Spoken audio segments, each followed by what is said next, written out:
കർണാടകത്തിലെ കലബുറഗിയിൽ police വെടിവയ്പുണ്ടായി. Jail ചാടിയ പ്രതികളിൽ ഒരാളെ പോലീസ് വെടിവെച്ച് വീഴ്ത്തി. സന്തോഷ് എന്ന പ്രതിയുടെ കയ്യിലാണ് വെടിയേറ്റത്. KB ശ്രീധരനാണ് വിവരങ്ങളുമായി ചേരുന്നത്. ശ്രീധരൻ, ഈ കലബുറഗിയിൽ പോലീസ് വെടിവയ്പുണ്ടായത് ജയിൽ ചാടിയ പ്രതികളിൽ ഒരാളെ പിടിക്കുന്നതിന് വേണ്ടിയാണ്. എങ്ങനെയാണ് ജയിൽ ചാട്ടം ഉൾപ്പെടെയുള്ള സംഭവങ്ങൾ ഉണ്ടായത്? ഇന്നലെയാണ് കർണാടകയിൽ നിന്ന് ജയിലിൽ നിന്ന് മൂന്ന് പ്രതികൾ ചാടിപ്പോയത്. ജയിലിൻ്റെ വലിയ മതിൽ കടന്നുപോയാണ് ഈ പ്രതികൾ, അല്ലെങ്കിൽ ആ മതിൽ ചാടിയാണ് പ്രതികൾ പുറത്തേക്ക് പോയത്. ഏതായാലും ഇത് അതിർത്തി പ്രദേശമായത് തന്നെ ഇതര സംസ്ഥാനങ്ങളിലേക്ക് ഇവർ കടന്നിട്ടുണ്ടാകാം എന്നുള്ള വിവരം പോലീസിന്, അല്ലെങ്കിൽ സൂചന പോലീസിനുണ്ടായിരുന്നു.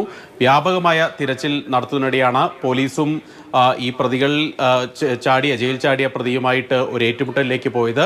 പോലീസിനെ ആക്രമിച്ചോടെ പോലീസ് തിരിച്ച് വെടിവെച്ചു. ഇതിൽ ഈ ജയിൽ ചാടിയ പ്രതികളിൽ ഒരാളുടെ കൈക്ക് വെടിയേറ്റിട്ടുണ്ട്. ഇയാളെ പോലീസ് പിടികൂടുകയും ചെയ്തിട്ടുണ്ട്. ഈ പരിക്കേറ്റ പ്രതിയെയും പരിക്കേറ്റ പോലീസുകാരനെയും ആശുപത്രിയിൽ പ്രവേശിപ്പിച്ചിരിക്കുകയാണ്. മറ്റ് രണ്ടുപേർക്ക് വേണ്ടിയുള്ള അന്വേഷണം ഇപ്പോഴും പുരോഗമിച്ചുകൊണ്ടിരിക്കുകയാണ്.